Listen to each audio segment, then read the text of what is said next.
There's a version of your life you haven't met yet, hiding in the moments you rush past. You feel it, a gnawing sense that while you're speeding through days, something essential slips by unnoticed. You're never fully present. Even in the rare quiet, your mind replays tasks, mounts anxieties about what's next. Life becomes a series of checkpoints you tick off, without inhabiting any of them.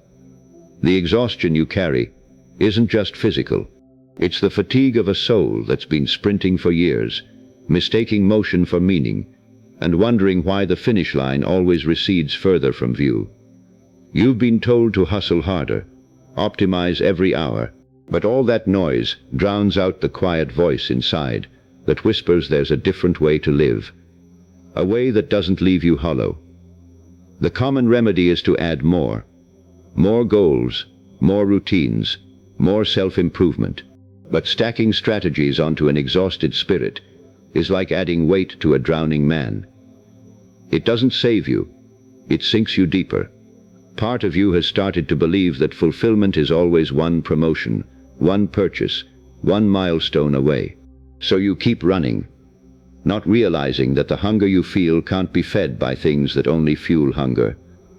Lost in the blur is your life's texture, a passing smile's warmth, a pause's lesson, the quiet epiphany that could rearrange everything. You miss them, eyes fixed on a future that never arrives. The tragedy isn't that you're not successful, it's that you've become a spectator to your own life, watching it stream past like a movie played at double speed, with all the poignant scenes stripped out. But the quiet rebellion is this: you can slow down, not to escape but to see. When you decelerate, the world comes into focus. What you find isn't emptiness, but a hidden fullness, waiting to be noticed. This isn't about doing less. It's about experiencing more of what's already around you. The life you want isn't waiting in some distant tomorrow. It's embedded in this very moment you're about to overlook again. To see what's already here, you must first let go of what you thought you needed. The extraordinary doesn't arrive. It reveals itself when you stop chasing the future. Behind the noise, a quiet hum exists, a rhythm you forgot. When you lean into the pause, you don't fall into boredom. You fall into a deeper alertness, where the world feels intimate again. Slowing down isn't comfortable.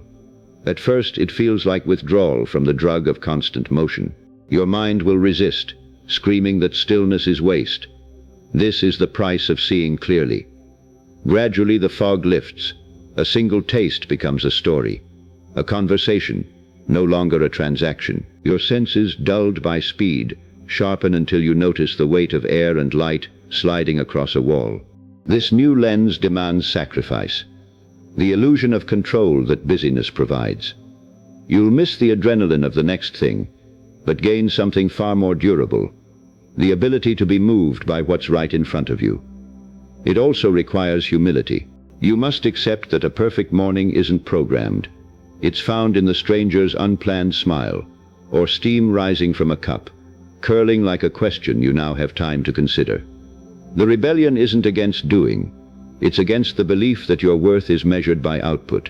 When you reclaim your attention, you reclaim your life from the algorithm of urgency. You become the author of what you notice. And then, one afternoon, you realize you haven't checked the time in hours. The world didn't end. It expanded. You feel a quiet gratitude not for what you've achieved, but for what you've been allowed to witness. This isn't a destination. It's a discipline you'll forget and remember 1,000 times. Each return is sweeter because you know what awaits on the other side of slowing down. A life that already includes everything you need. One day, you'll notice that the exhaustion has lifted, replaced by a quiet wonder. The world hasn't changed. You have. And you realize you were never lost. You were just moving too fast to see.